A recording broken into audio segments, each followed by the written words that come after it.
बिस्मिल्लाहिर्रहमानिर्रहीम। अस्सलाम वालेकुम। उम्मीद करती हूँ आप सब खैरियत से होंगे। आज का जो हमारा डिस्कशन टॉपिक है वो है स्टेशनरी वेव्स। सबसे पहले हम देख लेते हैं स्टेशनरी वेव्स होती क्या हैं। तो स्टेशनरी वेव्स को हम स्टैंडिंग वेव्स भी कहते हैं। और स्टैंडिंग वेव्स क्यों कहते हैं, ये जब हम नेक्स्ट डिस्कशन करेंगे तो ये बात क्लियर हो जाएगी कि हम इनको स्टैंडिंग वेव्स क्यों कहते हैं। इसकी अगर डेफिनेशन की बात की जाए तो हमारे पास जब दो वेव्स जिनकी फ्रीक्वेंसी सेम हो, वेवलेंथ और एम्पलीट्यूड सेम हो, लेकिन उनकी डायरेक्शन ऑपोजिट हो। ठीक है, दो वेव्स हैं, उनका फ्रीक्वेंसी, उनकी जो एम्पलीट्यूड है और वेवलेंथ है वो सेम है, लेकिन उनकी डायरेक्शन ऑपोजिट है। एक अगर लेफ़्ट साइड पे है तो दूसरी राइट साइड पे है। तो ऐसी वेव्स जब आपस में मिलती हैं तो वो जो एज ए रिजल्टेंट जो वेव बनती है ना, उसको हम स्टेशनरी वेव कहते हैं या फिर स्टैंडिंग वेव कहते हैं। अब इस एग्जांपल में हमारे पास ये दो वेव्स दी गई हैं। अब इन दोनों वेव्स का एम्पलीट्यूड, इनकी फ्रीक्वेंसी और इनकी वेवलेंथ ये सेम है, लेकिन क्या है, इनकी डायरेक्शन चेंज है।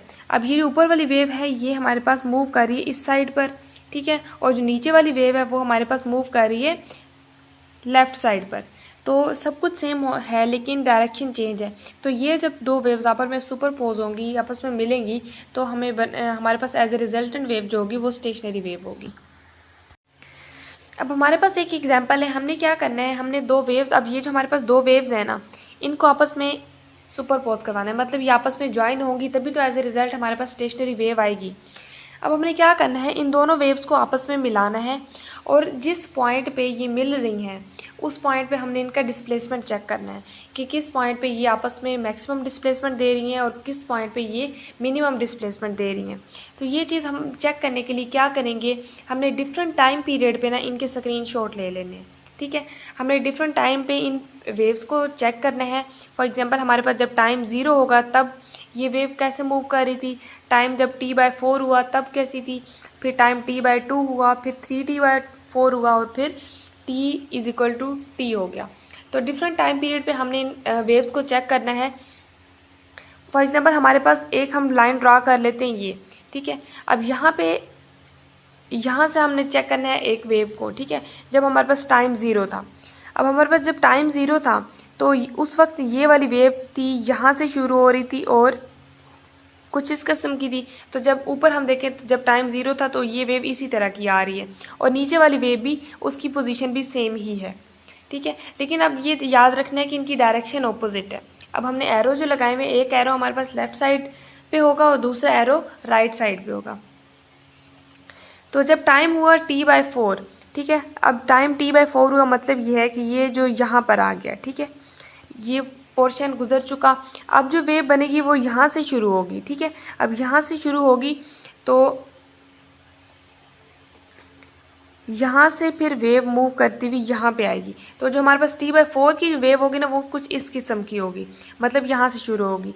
और इसी तरह नीचे देखें तो नीचे भी हमारे पास सेम होगा, ये टाइम यहाँ से गुजर चुका है तो यहाँ से अगर बात की जाए, क्यों, लेकिन हमारे पास ये है कि ये जो वेव नीचे वाली है ना ये इस साइड पे मूव कर रही है, ठीक है, राइट साइड पे। तो फिर हम इसको देखेंगे इस साइड से देखेंगे, ठीक है, और दूसरी साइड से नहीं देखेंगे। इसी तरह जो नीचे वाली वेव है वो हमारे पास मूव करेगी। अगर हम उसका टाइम t/4 करें तो वो कितना मूव करेगी, वो यहाँ तक मूव करेगी ना, यहाँ तक। तो अब यहाँ तक मूव करेगी तो इस वेव की जो शेप है वो कुछ इस किस्म की है। तो बिल्कुल ये हमारे पास जो शेप है ये शक्ल जो है ना डिनोट कर रही है, इसी तरह की है। इसी तरह जब हमारे पास t/2 टाइम गुजर चुका होगा, मतलब ये है कि टाइम गुजर चुका है यहाँ तक, ठीक है, उस वक्त जो वेव आ रही है वो ये इस किस्म की आ रही है तो वो ऐसी होगी। और यहाँ पे अगर बात की जाए इस साइड पे तो इतना टाइम गुजर चुका है t/2, तो हमारे पास जो वेव बनेगी वो कुछ इस किस्म की होगी।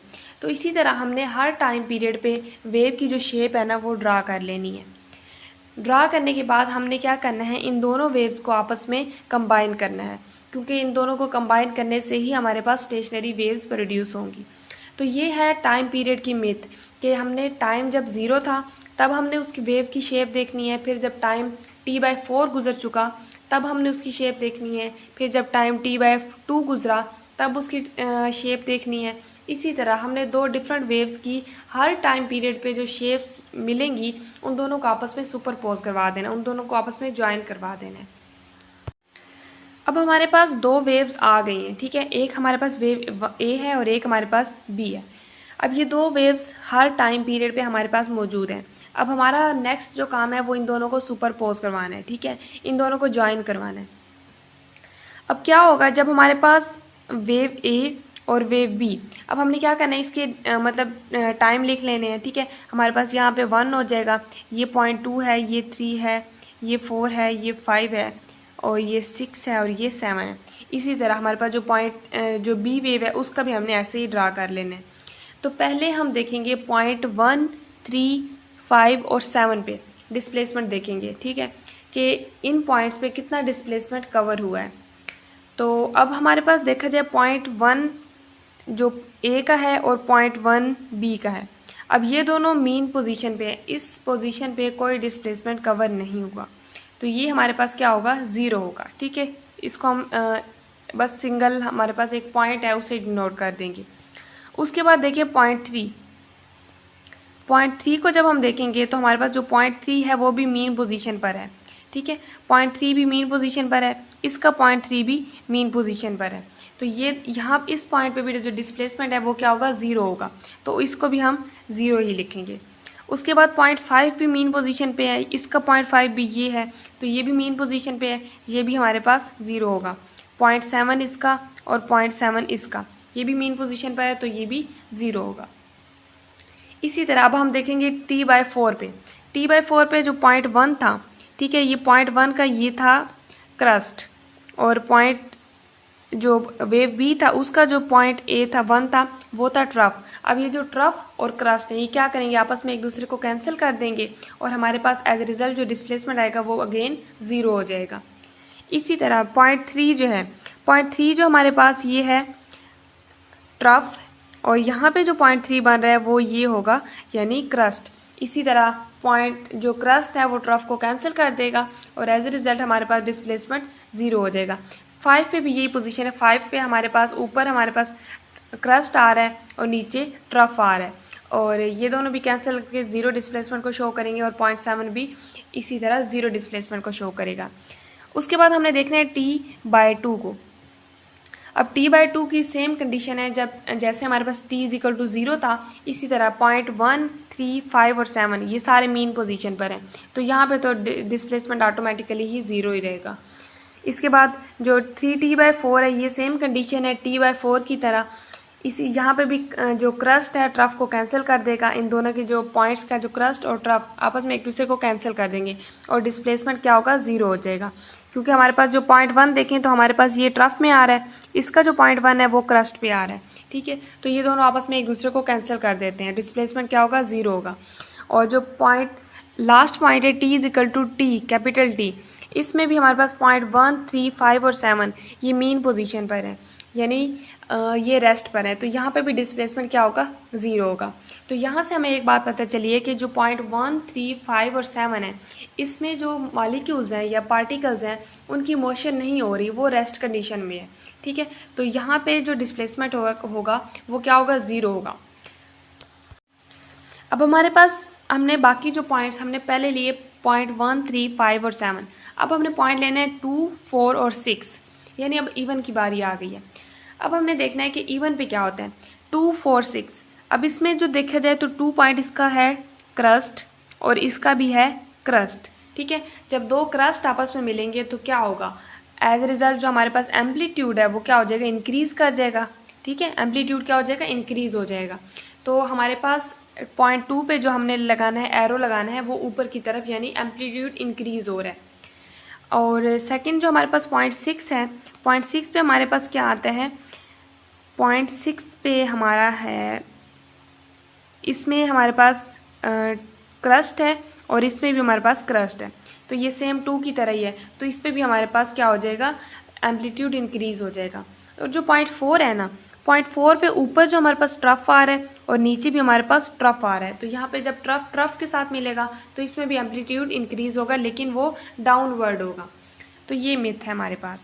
उसके बाद T/4 की तरफ देखें, T/4 पे 0.2 जो है और 0.4 और 0.6 ये मीन पोजीशन पर है। मीन पोजीशन का मतलब है कि यहाँ पे कोई डिस्प्लेसमेंट नहीं हो रहा, वेव ए का भी और वेव बी का भी, मतलब ये दोनों सेम है, मीन पोजीशन पर है, तो यहाँ पे डिस्प्लेसमेंट जो है ना ज़ीरो होगा। तो हमने यहाँ पे ज़ीरो शो करवा देना है, यानी कोई डिस्प्लेसमेंट शो नहीं होगा यहाँ पे। इसी तरह जब T/2 की बारी आएगी तो इसमें जो 0.2 है ये ट्रफ है और इसका भी 0.2 ट्रफ है। जब ट्रफ के साथ मिलेगा तो as a result amplitude increase होगा और वो डाउनवर्ड होगा ट्रफ वाली साइड पे। 0.4 पे दोनों क्रस्ट आ रहे हैं और 0.6 पे दोबारा दोनों ट्रफ आ रहे हैं। तो इसी तरह हमारे पास सेम होगा पॉइंट T=0 की तरह, लेकिन हमारे पास क्रस्ट और ट्रफ चेंज हो जाएंगे। नेक्स्ट हमारे पास 3T/4 में देखें तो इसमें भी 0.246 हमारे पास मीन पे आ रहे हैं, यानी नो डिस्प्लेसमेंट। तो इसमें हमारे पास कोई डिस्प्लेसमेंट नहीं है, तो ये सारे पॉइंट्स ज़ीरो पे हैं। उसके बाद T= जब कैपिटल T होगा तो उसमें भी हमारे पास 0.2 पे हमारे पास क्रस्ट हैं दो, 0.4 पे दो ड्रफ हैं, 0.6 पे दो क्रस्ट हैं अगेन। तो इस पर हमारे पास जो डिस्प्लेसमेंट है वो क्या होगा, इंक्रीज़ करेगा और इसको हम एरो से शो कर देंगे। तो इस पूरी कहानी से हमें ये बात पता चली है कि हमारे पास जो 0.1, 3, 5 और 7 है, यहाँ इस पोजीशन पे जो पार्टिकल हैं वो ऑसिलेट नहीं कर रहे हैं। ठीक है, तो इस कंडीशन में हमारे पास जो डिस्प्लेसमेंट है वो ज़ीरो होगा। लेकिन जो अगर जितना भी डिस्प्लेसमेंट हो रहा है, जितनी भी ट्रांसफ़र ऑफ एनर्जी हो रही है, वो हमारे पास 0.2, 4 और 6 पे हो रही है। तो इन्हीं की इसकी वजह से यहाँ पे जो पार्टिकल्स हैं ना, यहाँ सिर्फ ऑक्सीलेट कर रहे हैं और यहाँ पे इन्हीं पार्टिकल की ऑसिलेशन की वजह से डिस्प्लेसमेंट कवर हो रहा है। तो ये बात हमें यहाँ से पता चली है। सो इस सारी कहानी के बाद हमारे पास जो एज ए रिजल्टेंट वेव बनती है ना, तो वो रिजल्टेंट वेव हमारे पास कुछ इस किस्म की बनती है।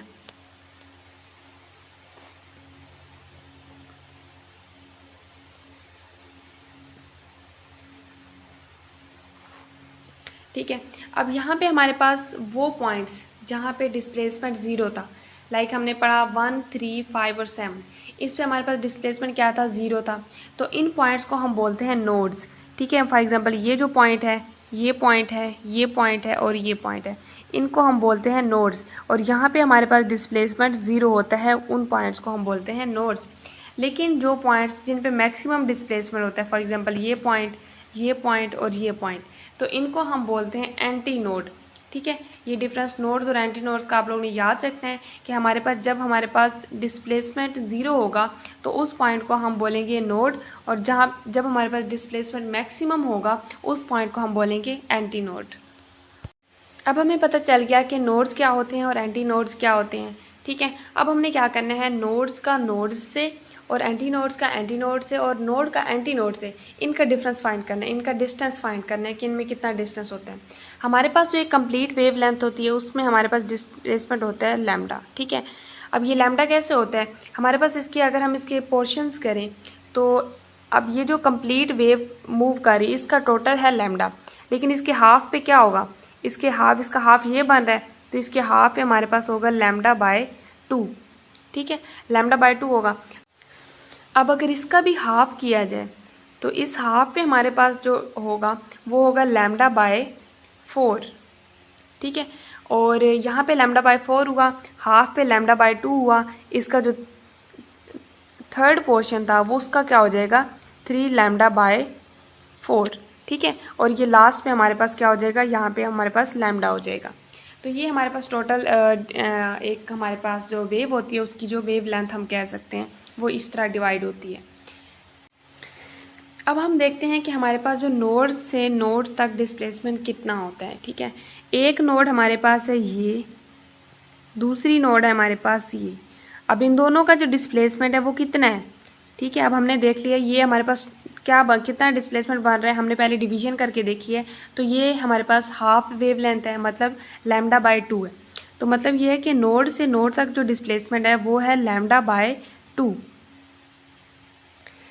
दूसरा हमारे पास है एंटी नोड से एंटी नोड। अब एक एंटी नोड हमारे पास ये है और दूसरा एंटी नोड हमारे पास ये है। ठीक है, तो यहाँ से यहाँ तक जो डिस्टेंस बन रहा था वो था λ/4 और यहाँ से यहाँ तक बन रहा था वो भी था λ/4। तो ये हमारे पास एक हाफ हो गई ना, तो इन दोनों को जब हम प्लस करेंगे तो हमारे पास आंसर आ जाएगा λ/2।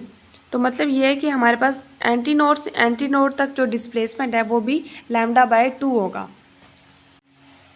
अब लास्ट हमारे पास है नोड से एंटी नोड तक या फिर एंटी नोड से नोड तक का जो डिस्प्लेसमेंट है। हमने नोड टू नोड का भी देख लिया, antinode to antinode का भी देख लिया। अब है नोड से एंटी नोड तक। अब ये हमारे पास है पॉइंट, ये नोड है, ठीक है, इस पर डिस्प्लेसमेंट 0 है और एंटी नोड हमारे पास है ये वाला पॉइंट, ठीक है। तो इनका जो डिफरेंस है वो कितना बन रहा है, डिवीजन के मुताबिक तो λ/4 बन रहा है। तो हम कह सकते हैं कि एंटी नोड से नोड तक या नोड से एंटी नोड तक यहाँ तक का जो डिस्प्लेसमेंट होता है वो हमारे पास होता है λ/4। तो ये 3 पॉइंट क्लियर हो गए कि नोड टू नोड हमारे पास डिस्प्लेसमेंट λ/2 होता है, एंटी नोड से एंटी नोड तक λ/2 होता है और नोड से एंटी नोड तक या फिर एंटी नोड से नोड तक जो डिस्प्लेसमेंट होता है वो होता है λ/4। अब हम देख लेते हैं कि जो बात हमने शुरू में कही थी कि हम स्टेशनरी वेव को स्टैंडिंग वेव्स भी कहते हैं, तो हम देखते हैं कि इनको स्टैंडिंग वेव कैसे कहते हैं। अब एक बात है कि स्टेशनरी वेव में हमारे पास जो एनर्जी है वो ट्रांसफ़र नहीं होती है।